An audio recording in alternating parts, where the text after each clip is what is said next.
It's been a while. Chevrolet, the grandmaster of American sport cars, leaned toward electrification as its future, with the last C8 Corvette introduced being a hybrid that would pave the way for the next even more powerful hybrid and the all-electric model. No wonder fans couldn't just help but get themselves caught up in several debates on which of the two actually is better. But today, we're going to settle this for good and check the facts on these two top-end models. Let's dive in. So, we're going to consider a number of factors which will help us conclusively put an end to this debate. But before that, I want to be clear that whenever the result may turn out to be, whether or not you should buy a hybrid or non-hybrid C8 Corvette depends on your individual needs and preferences. Now let's begin the first one.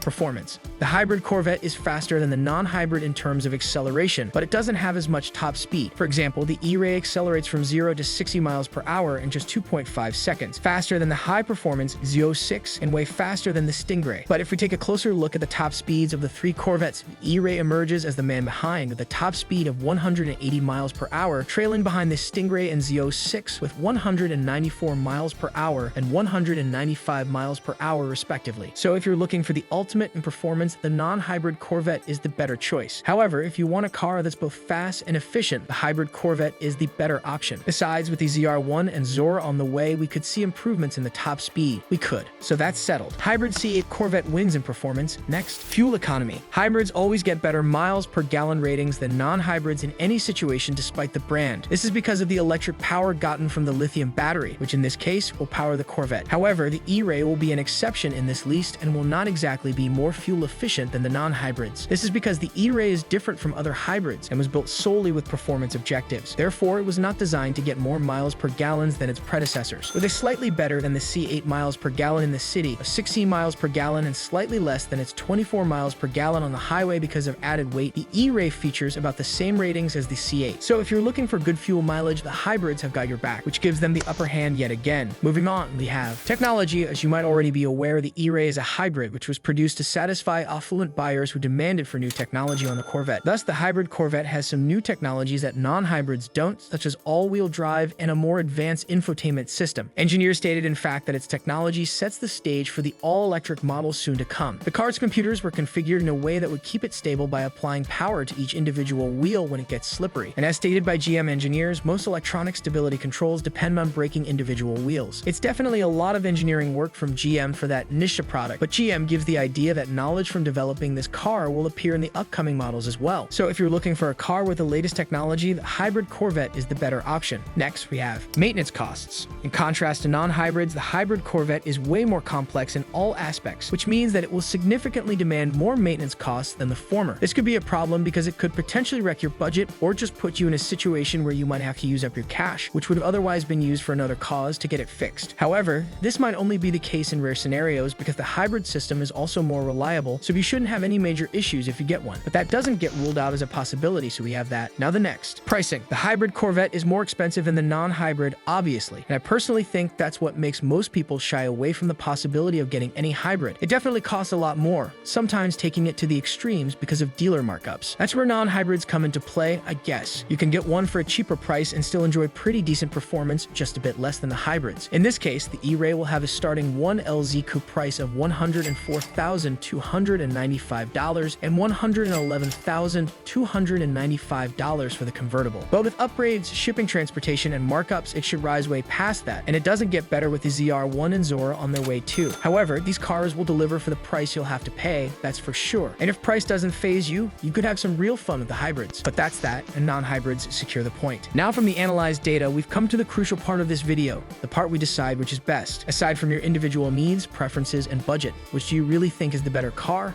Hybrid C8 Corvettes or non-hybrids? Let us know in the comments. But for the purpose of this video, we're going to use the racked up points to come to a decision, and that is hybrid C8 Corvettes are better than non-hybrid C8 Corvettes. There, I said it. But if you still find yourself in doubt, you might want to research a little bit more about hybrids. And you could start right now by watching this video where 5 insane features the E-Ray will feature as broken down in minute details.